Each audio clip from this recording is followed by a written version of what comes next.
And continued. We're on Edwina. Now, remember, Edwina is also a reader.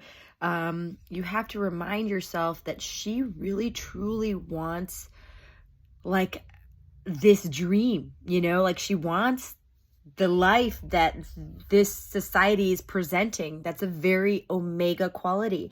Feeling the need to belong and want to belong is a huge Omega quality. But I find that Shonda Rhimes does a good job, or the creators do a great job at making her character almost brave as an Omega, as she speaks up for herself, and she reminds herself that, hey, you are living this life according to you, not other people. It is because it's your choice to live the way you want to live, not because of any other reason.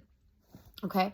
So I love the fact that this character is portrayed to be extremely learned, but also super instinctual. The gut instinct is amazing for an Omega too, because they really just want harmony, so they're willing to do what it takes to actually step back a little bit. They want to hear it out a little bit. They want to know the other side's story a little bit, So then after we have Omegas, we're on to Sigmas. So the the Sigmas that stick out right now are Colin Bridgerton. He's very traveled. But second season, he decides that he's going to expose Mr. Featherington, or whatever his name is. And he ends up doing so. But the concept was very interesting because he did it not just out of protection, but you never could see it coming, how smart he is, and that's the cool part. I'm just curious to see how his character unfolds for the next season. And then we have also Penelope, full of surprises, aka Lady Whistledown. And, clearly she has something to say and a future she wants to say it to. And she has like almost this clairvoyant ability to predict the future. It's kind of cool, actually, like what is going to happen. And she does tend to be, shy and observant, a wallflower, if you will, sit back and watch people. It's kind of nice. Then, we definitely have Simon in this category too, because you never quite know what he's going to do or why he's going to do it. He's just going to do it, but he has some darknesses he holds, then we have also Daphne.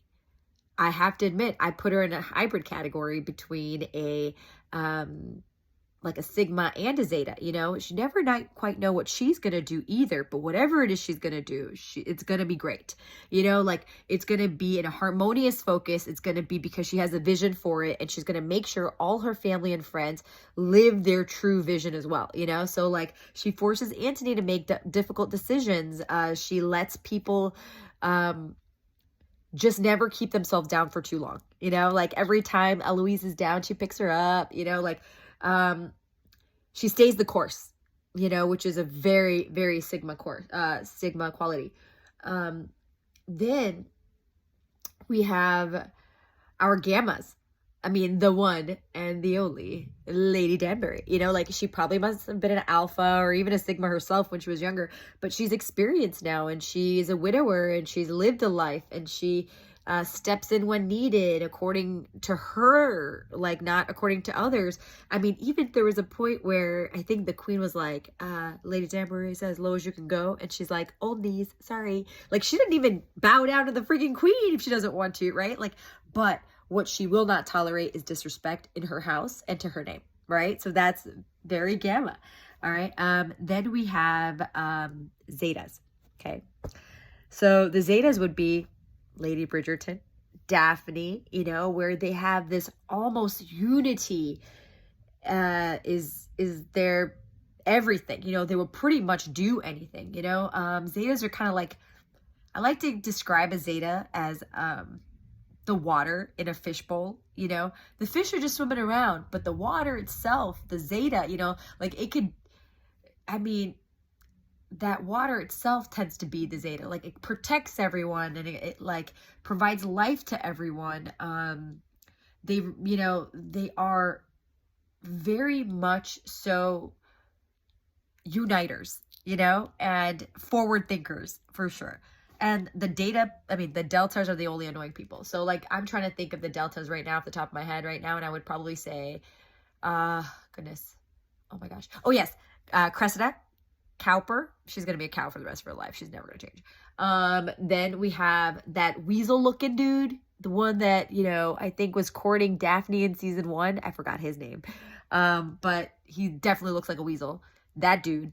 And then last but not least, Simon's dad. That guy sucks too. So like the people who don't want to change, who want to stay stubborn, who just love their way of thinking is the delta. Like, I don't care which of the other ones you are. Just don't be a delta.